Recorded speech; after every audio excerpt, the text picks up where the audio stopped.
A ver, ¿qué pasa en los mercados cuando de repente estalla un conflicto militar? El pánico se apodera de todo, pero ¿siempre acaba en desastre? Hoy vamos a ver esa increíble montaña rusa de las bolsas, desde la caída en picado hasta una recuperación que dejó a muchos con la boca abierta.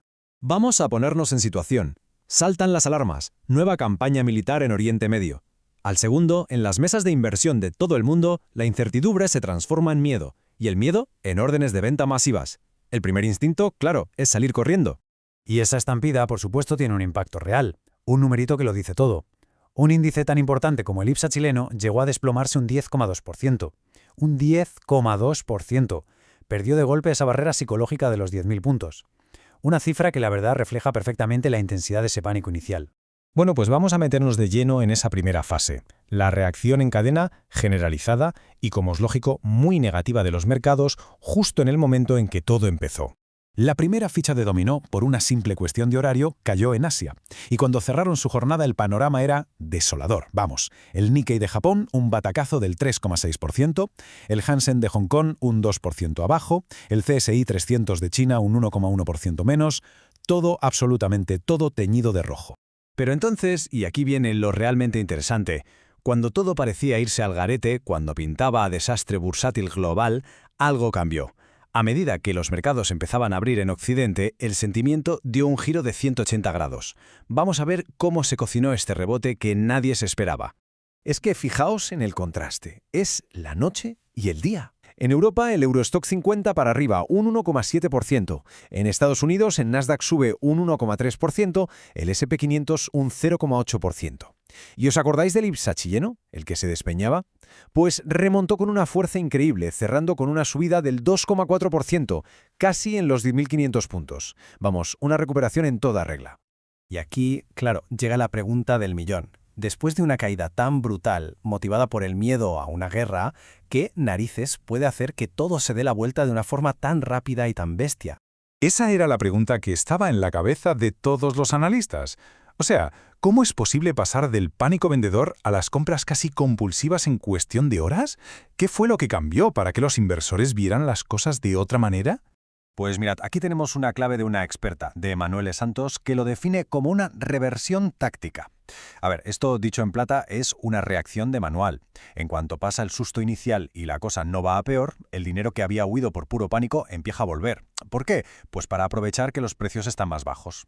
Así que la clave aquí es que no fue una sola cosa, Fue una combinación de varios elementos. Vamos a desglosar un poco estos tres pilares que consiguieron sujetar al mercado y darle la vuelta. Primero, el petróleo. El crudo Brent, que es la referencia, se llegó a disparar un 12% nada más estallar el conflicto. Y eso, claro, hizo saltar todas las alarmas sobre una posible crisis energética.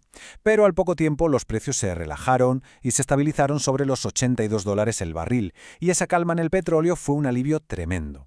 Pero ojo, que los mercados respiren un poco no quiere decir que el conflicto se haya terminado, ni mucho menos. A pesar de ese rebote tan bueno, la situación geopolítica seguía siendo súper frágil y la incertidumbre pues seguía por las nubes.